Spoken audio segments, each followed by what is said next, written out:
ವೀಕ್ಷಕರೇ ನಮಸ್ಕಾರ. ನನ್ನ ಗ್ಯಾಸ್ಟ್ರೆಂಟ್ರಾಲಜಿ ಡೈಲಿ ಪ್ರಾಕ್ಟೀಸಲ್ಲಿ ನಾನು ಕಾಮನ್ ಆಗಿ ಒಂದು ಪರ್ಟಿಕ್ಯುಲರ್ ಪ್ರಾಬ್ಲಮ್ನ ನೋಡ್ತಾ ಇರ್ತೀನಿ. ಪೈಲ್ಸ್ ಅಥವಾ ಮೂಲವ್ಯಾಧಿ.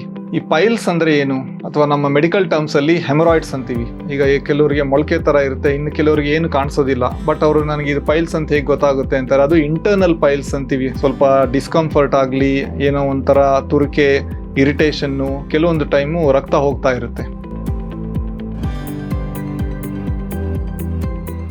ಈಗ ನಮ್ಗೆ ಇಲ್ಲಿ ರಕ್ತನಾಳ ಇದೆಯಲ್ಲ ಕೈಯಲ್ಲಿ, ಅದೇ ಥರ ನಮ್ಮ ಈ ಗುದದ್ವಾರ, ಈ ಏನಲ್ ಏರಿಯಾ ಅಂತ ಏನಂತೀವಿ, ಅಲ್ಲಿ ನಮಗೆ ಈ ವೇನ್ಸ್ ಇರ್ತವೆ, ರಕ್ತನಾಳ, ಅವು ಉಬ್ಬುತ್ತವೆ. ಅವು ಉಬ್ಬಿದಾಗ ಅಲ್ಲಿ ಸ್ವಲ್ಪ ಡಿಸ್ಕಂಫರ್ಟ್ ಆಗಲಿ, ಏನೋ ಒಂಥರ ತುರಿಕೆ, ಇರಿಟೇಷನ್ನು, ಕೆಲವೊಂದು ಟೈಮು ರಕ್ತ ಹೋಗ್ತಾ ಇರುತ್ತೆ.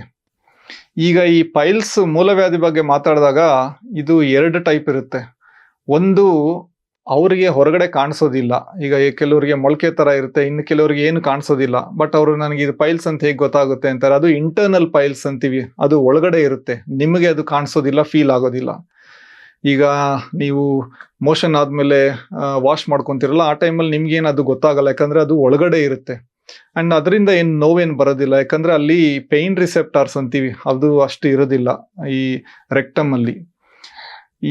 ಈ ಥರದ್ದು ಏನಾಗುತ್ತೆ, ಮೇಯ್ನ್ಲಿ ನಿಮಗೆ ಸ್ವಲ್ಪ ರಕ್ತ ಹೋಗ್ತಾ ಇರುತ್ತೆ. ಅದು ಏನು ಸ್ವಲ್ಪ ಜಾಸ್ತಿ ಸ್ಟ್ರೈನ್ ಆದಾಗ, ಮುಕ್ಕಿದಾಗ, ಅಥವಾ ತುಂಬ ಗಟ್ಟಿಯಾಗಿ ಮೋಷನ್ ಬಂದಾಗ ಅದು ರಕ್ತನಾಳದ ಮೇಲೆ ರಬ್ ಮಾಡಿ ಸ್ವಲ್ಪ fresh blood, bright red blood motion ಹೋದ್ಮೇಲೆ ಕೆಲವು ಟೈಮು ಒಂದೊಂದೇ ಡ್ರಾಪ್ ಥರ ಬೀಳ್ತಾ ಇರುತ್ತೆ.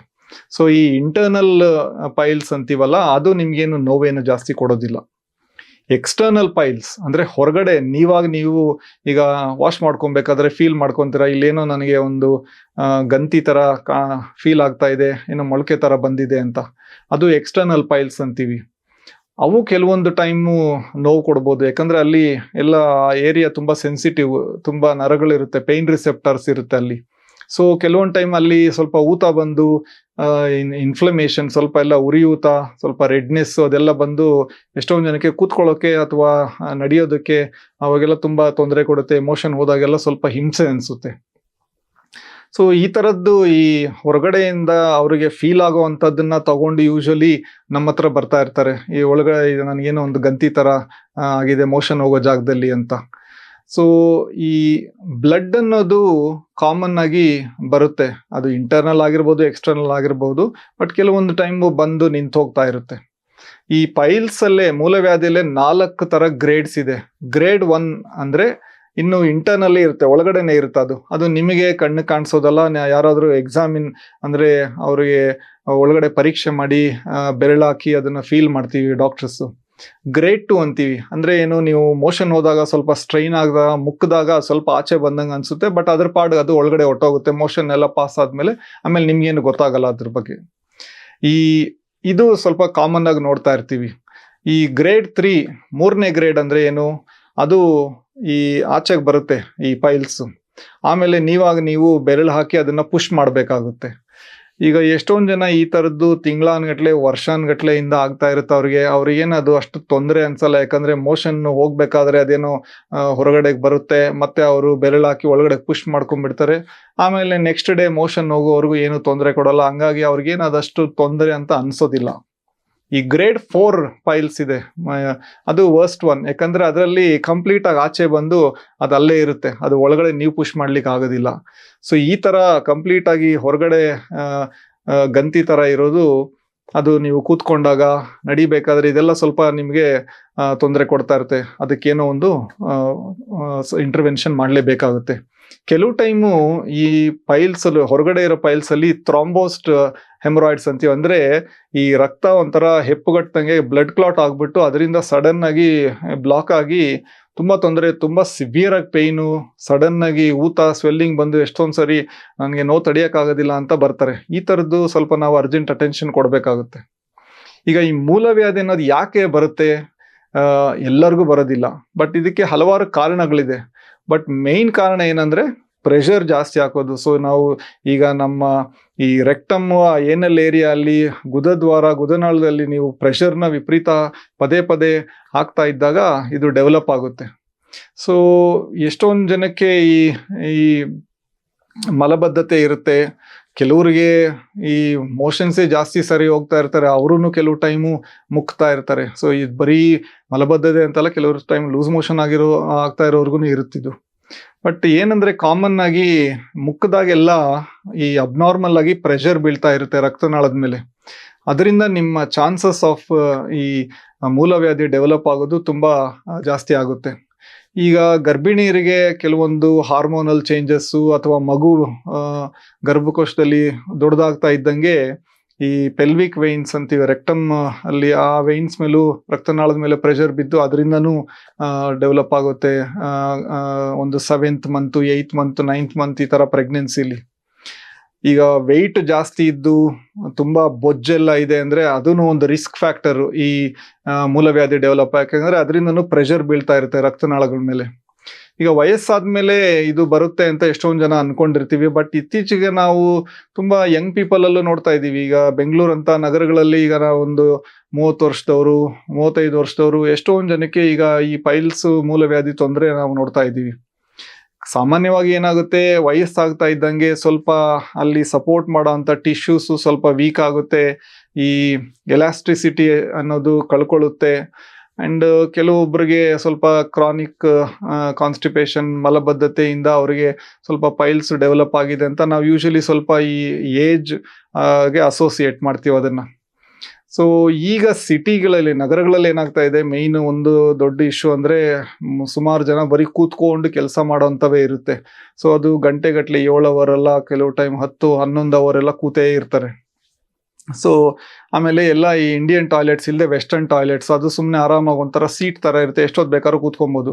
ಅಲ್ಲಿ ಕೂತ್ಕೊಂಡು ಸ್ವಲ್ಪ ಅಬ್ನಾರ್ಮಲ್ ಆಗಿ ಮುಕ್ಕೋದು, ಪ್ರೆಷರ್ ಹಾಕೋದು ಮಾಡ್ತಾ ಇರ್ತಾರೆ. ಅದರಿಂದನೂ ಈ ರಕ್ತನಾಳಗಳ ಮೇಲೆ ಸ್ವಲ್ಪ ಪ್ರೆಷರ್ ಬೀಳುತ್ತೆ. ಈಗ ಎಷ್ಟೊಂದು ಜನ ಮೊಬೈಲ್ ಫೋನ್ ಎತ್ಕೊಂಡು ಕೂತ್ಕೊಂಡ್ಬಿಡ್ತಾರೆ ಟಾಯ್ಲೆಟಲ್ಲಿ, ಅದು ಇದು ರೀಲ್ಸು ಅದು ಇದು ನೋಡ್ತಾ ಕೂತ್ಕೊಂಡು ಅವ್ರು ಮೋಷನ್ ಹೋಗೋದ್ರ ಮೇಲೆ ಕಾನ್ಸಂಟ್ರೇಟ್ ಮಾಡ್ತಾ ಇರೋದಿಲ್ಲ.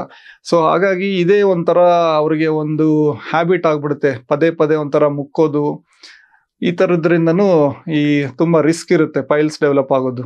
ಇನ್ನು ಕೆಲವರು ತುಂಬ ಹೆವಿ ಆಬ್ಜೆಕ್ಟ್ಸು, ತುಂಬ ಹೆವಿ ವೆಯ್ಟ್ಸ್ನ ಜಿಮ್ಮಲ್ಲಿ ಅಥವಾ ಬೇರೆ ಕಡೆ ಲಿಫ್ಟ್ ಮಾಡೋದು, ಆ ಥರದ್ದು ವರ್ಕೌಟ್ಸ್ ಎಲ್ಲ ಮಾಡ್ತಾ ಇದ್ದರೆ ಅದರಿಂದನೂ ಸ್ವಲ್ಪ ಈ ಗುದದ್ವಾರಕ್ಕೆ ಪ್ರೆಷರ್ ಬಿದ್ದು ಅದೂ ಪೈಲ್ಸ್ ಡೆವಲಪ್ ಆಗೋ ಚಾನ್ಸಸ್ ಇರುತ್ತೆ. ಇನ್ನು ಎಷ್ಟೊಂದು ಜನ ಇಲ್ಲ ನಮ್ಮ ಮನೆಯಲ್ಲಿ ನಮ್ಮ ತಂದೆ ತಾಯಿಗೂ ಇತ್ತು, ನಮ್ಮ ಅಜ್ಜಿ ತಾತ ಅವ್ರಿಗೂ ಇದೇ ಥರ ತೊಂದರೆ ಇದೆ ಅಂತ ಹೇಳ್ತಾ ಇದ್ರು ಅಂತೇಳಿ ಬರ್ತಾ ಇರ್ತಾರೆ.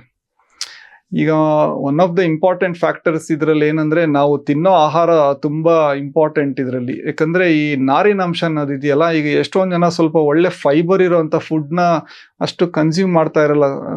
ಸಿಟೀಸಲ್ಲಿ ಈಗ ನಮ್ಮ ಪ್ರಾಕ್ಟೀಸಲ್ಲೇ ನೋಡ್ತಾ ಇರ್ತೀವಿ. ಸೊ ಇದರಿಂದ ಏನಾಗುತ್ತೆ, ಮಲಬದ್ಧತೆ ಆಗಿ ಮೋಷನ್ನು ತುಂಬ ಗಟ್ಟಿಯಾಗಿ ಹೋಗೋದು, ಅಥವಾ ಕೆಲವು ಟೈಮು ಒಂದ್ಸಾರಿ ಹೋಗೋ ಮೋಷನ್ನ 3-4 ಸಾರಿ ಹೋಗೋದು, ಹೋದಾಗೆಲ್ಲ ಚಿಕ್ಕದಾಗಿ, ಕೆಲವು ಟೈಮು ಕೆಲವ್ರಿಗೆ ಆಲ್ಮೋಸ್ಟ್ ಒಂದು ಕುರಿ ಪಿಚ್ಕೆ ಥರ ಸ್ವಲ್ಪನೇ ಮೋಷನ್ ಆಗ್ತಾ ಇರುತ್ತೆ, ಅದು ಮಲ್ಟಿಪಲ್ ಟೈಮ್ಸ್ ಹೋಗ್ತಾ ಇರ್ತಾರೆ. ಸೊ ಈ ಪೈಲ್ಸ್ ಅನ್ನೋದು ನಾನು ಹೇಳ್ದಂಗೆ ಕೆಲವೊಂದು ಈ ಗುಣಲಕ್ಷಣಗಳು ಅದು ಹೊರಗಡೆ ಇದೆಯಾ ಒಳಗಡೆ ಇದೆಯಾ ಅನ್ನೋದ್ರ ಮೇಲೆ ಹೋಗುತ್ತೆ. ಯಾವ ಗ್ರೇಡಲ್ಲಿದೆ, ಗ್ರೇಡ್ 1 ಇದೆಯಾ, ಗ್ರೇಡ್ 4 ಇದೆಯಾ ಅನ್ನೋದ್ರ ಮೇಲೆ ಹೋಗುತ್ತೆ. ಬಟ್ ಕಾಮನ್ ಆಗಿ ನಾವು ಎಕ್ಸ್ಪೆಕ್ಟ್ ಮಾಡೋ ಅಂಥ ಸಿಂಪ್ಟಮ್ ಒಂದು ಕಾಮನ್ ಅಂದರೆ ರಕ್ತ ಹೋಗೋದು, ಅದು ಬ್ರೈಟ್ ರೆಡ್ ಬ್ಲಡ್ಡು. ಅದು ಟಾಯ್ಲೆಟ್ ಪೇಪರ್ ಯೂಸ್ ಮಾಡೋರು ಪೇಪರಲ್ಲಿ ನೋಡ್ತೀರಾ, ಅಥವಾ ಹ್ಯಾಂಡಲ್ಲಿ ವಾಶ್ ಮಾಡ್ಕೊಳ್ಳೋರು ಎಷ್ಟೊಂದು ಸರಿ ಕೈಯಲ್ಲಿ ನೋಡ್ತೀರಾ, ಅಥವಾ ಕೆಲವು ಟೈಮ್ ಮೋಷನ್ ಆಗೋಗಿರುತ್ತೆ, ಆಮೇಲೆ ಅವ್ರಿಗೆ ಸಡನ್ ಆಗಿ ಇದೇನಪ್ಪ ಇದು ಟಾಯ್ಲೆಟ್ ಪ್ಯಾನ್ ಎಲ್ಲ ರೆಡ್ ಕಲರ್ ಆಗಿದೆಯಲ್ಲ ಅಂತ ಎಲ್ಲ ಮಿಕ್ಸ್ ಆಗಿಬಿಟ್ಟಿರುತ್ತೆ. ಸೊ ಎಷ್ಟೊಂದು ಸರಿ ಇದರಿಂದ ನೋವೇನು ಬರ್ತಾ ಇರೋದಿಲ್ಲ ಅವ್ರಿಗೆ, ಪೇನ್ಲೆಸ್ ಬ್ಲೀಡಿಂಗ್ ಅಂತೀವಿ. ಈಗ ನೋವು ಬರುತ್ತಾ, ಎಷ್ಟೊಂದು ಜನ ಪೈಲ್ಸ್ ಅಂದ ತಕ್ಷಣ ನೋವು ಅಂತ ಕನ್ಫ್ಯೂಸ್ ಮಾಡ್ಕೊತಾರೆ. ಎಷ್ಟೊಂದು ಸರಿ ಅದು ಸಿವಿಯರ್ ಪೇಯ್ನು, ತುಂಬ ನೋವು ಅಥವಾ ತುಂಬ ಉರಿ ಬರೋದು ಅದು ಪೈಲ್ಸ್ ಅಲ್ಲ, ಅದು ಫಿಷರ್ ಇರುತ್ತೆ. ಫಿಷರ್ ಅಂದರೆ ಏನೋ ಒಂದು ಕಟ್ ಆದಂಗೆ. ಈಗ ದ್ವಾರದಲ್ಲಿ ನಿಮಗೆ ಒಂದು ಕಟ್ ಥರ ಆದರೆ, ಕ್ರ್ಯಾಕ್ ಥರ ಆದರೆ ಅದರಿಂದ ತುಂಬ ನೋವು ಬರುತ್ತೆ, ಯಾಕಂದರೆ ಅಲ್ಲಿ ಪೇಯ್ನ್ ರಿಸೆಪ್ಟರ್ಸ್ ಅನ್ನೋದು ಜಾಸ್ತಿ ಇರುತ್ತೆ. ಸೊ ಈಗ ಎಷ್ಟೊಂದು ಸರಿ ನಮ್ಮ ಹತ್ರ ಬರೋವಂಥ ಪೇಷಂಟ್ಸು ಅವರಿಗೆ ಅಲ್ಲಿ ವಾಶ್ ಮಾಡ್ಕೊಂಡಾಗ ಏನೋ ಒಂದು ಫೀಲ್ ಆಗ್ತಾ ಇದೆ, ಅಥವಾ ಅದು ನೋವು ಕೊಡ್ತಾ ಇದೆ, ಕೂತ್ಕೊಂಡ್ರೆ ನನಗೆ ತೊಂದರೆ ಆಗ್ತಾ ಇದೆ, ಅಥವಾ ಪದೇ ಪದೇ ತುಂಬ ತುರಿಕೆ, ಇಚ್ಚಿಂಗ್ ಇದೆ, ಇರಿಟೇಷನ್ ಆಗ್ತಾ ಇದೆ ಅನ್ನೋ ಇದ್ರ ಮೇಲೆ ಬರ್ತಾ ಇರ್ತಾರೆ. ಆ ಥರ ಬಂದಾಗ ನಾವು ಅವ್ರನ್ನ ಪರೀಕ್ಷೆ ಮಾಡಬೇಕು. ಎಷ್ಟೊಂದು ಸರಿ ಅವರು ಈ ಸ್ಕಿನ್ ಟ್ಯಾಗ್ ಅಂದ್ರೆ ಎಕ್ಸ್ಟ್ರಾ ಬಿಟ್ ಆಫ್ ಸ್ಕಿನ್ ಸುಮ್ಮನೆ ಇರುತ್ತೆ, ಅದನ್ನು ಪೈಲ್ಸ್ ಅಂತ ಕನ್ಫ್ಯೂಸ್ ಮಾಡ್ಕೊತಾರೆ. ಕೆಲವೊಂದು ಟೈಮು ಬೇರೆ ತೊಂದರೆಗಳು ಇರುತ್ತಲ್ಲಿ. ಸೊ ಹಾಗಾಗಿ ಈಗ ಪದೇ ಪದೇ ಅವ್ರಿಗೆ ರಕ್ತ ಹೋಗ್ತಾ ಇದೆ ಅಂದಾಗ ಅದನ್ನ ನಾವು ನಿರ್ಲಕ್ಷಣೆ ಮಾಡ್ಬೋದು. ಯಾಕಂದ್ರೆ ಈಗ ರಕ್ತ ಹೋಗೋದಕ್ಕೆ ಕಾರಣಗಳು ಹಲವಾರು ಇರುತ್ತೆ. ಅವರ ಏಜು ಅದನ್ನ ನೋಡಿ ಕೆಲವೊಂದು ಟೈಮು ಈಗ ಎಸ್ಪೆಷಲಿ 40 ವರ್ಷ ದಾಟಿರೋರಿಗೆ ಪದೇ ಪದೇ ರಕ್ತ ಹೋಗ್ತಾ ಇದೆ ಅಂದ್ರೆ ಸುಮ್ಮನೆ ಏನೋ ಪೈಲ್ಸ್ ಅಂತೇಳಿ ಡಿಸ್ಮಿಸ್ ಮಾಡಬಾರ್ದು. ಯಾಕಂದ್ರೆ ಕರಳಿನ ಕ್ಯಾನ್ಸರ್ ಸಂಭವನೂ ಇರುತ್ತೆ. ಸೊ ಹಾಗಾಗಿ ಅದು ನಿಮಗೆ ಪದೇ ಪದೇ ಒಂಥರ ತೊಂದರೆ ಕೊಡ್ತಾ ಇದ್ದಾಗ ಇಗ್ನೋರ್ ಮಾಡ್ದೇನೆ ನೀವು ಮೆಡಿಕಲ್ ಗ್ಯಾಸ್ಟ್ರೋಎಂಟ್ರಾಲಜಿಸ್ಟ್ ಹತ್ರ ಹೋಗಿ ಒಂದ್ಸರಿ ಅವರು ಸಿಂಪಲ್ ಆಗಿ ಏನಲ್ ಏರಿಯಾ, ಆ ಗುದದ್ವಾರ, ಗುದನಾಳ ಅದು ಒಂದ್ಸರಿ ನೋಡ್ತಾರೆ. ಕೆಲವೊಂದು ಟೈಮು ನಾವು ಎಕ್ಸಾಮಿನೇಷನ್ ಮಾಡಲೇಬೇಕಾಗುತ್ತೆ. ಯಾಕಂದ್ರೆ ಏನಾಗುತ್ತೆ ಅಂದ್ರೆ ಕೆಲವೊಂದು ಟೈಮ್ ಫೀಲ್ ಮಾಡಬೇಕಾಗುತ್ತೆ, ಈಗ ಒಳಗಡೆ ರೆಕ್ಟಮ್ ಅಲ್ಲಿ ಏನಾದರೂ ಬೇರೆ ಏನಾದರೂ ಗಂತಿ ಇದೆಯಾ ಏನು ಅಂತ. ಸೊ ಹಾಗಾಗಿ ನೀವು ಏನೋ ಗೂಗಲಲ್ಲಿ ಅಲ್ಲಿ ಇಲ್ಲಿ ಇಂಟರ್ನೆಟ್ಟಲ್ಲಿ ನೋಡಿ ಕೆಲವೊಂದು ಎಕ್ಸ್ಪೆರಿಮೆಂಟ್ ಮಾಡೋದು ಒಳ್ಳೇದಲ್ಲ. ಸೊ ನಿಮಗೆ ಡೌಟ್ ಇದೆ, ಪದೇ ಪದೇ ನನಗಿದು ಸ್ವಲ್ಪ ಯಾಕೋ ಇಲ್ಲಿ ಏನೋ ಒಂದು ಗಂತಿ ಥರ ಬೆಳೆದಿದೆ ಅಥವಾ ರಕ್ತ ಹೋಗ್ತಾ ಇದೆ, ಆ ಥರದ್ದು ಇದ್ದಾಗ ನೀವು ಗ್ಯಾಸ್ಟ್ರೋಎಂಟ್ರಾಲಜಿಸ್ಟ್ನ ನಿಯರೆಸ್ಟ್ ನೋಡಿ ಅವ್ರ ಹತ್ರ ಎಕ್ಸಾಮಿನೇಷನ್ ಒಂದು ಮಾಡಿಸ್ಕೊಂಡು ನೀವು ಅದರ ಪ್ರಕಾರ ಟ್ರೀಟ್ಮೆಂಟು ತಗೊಳ್ಳೋದು ತುಂಬ ಇಂಪಾರ್ಟೆಂಟು.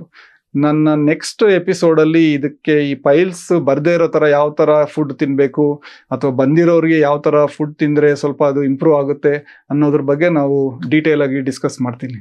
ಧನ್ಯವಾದ.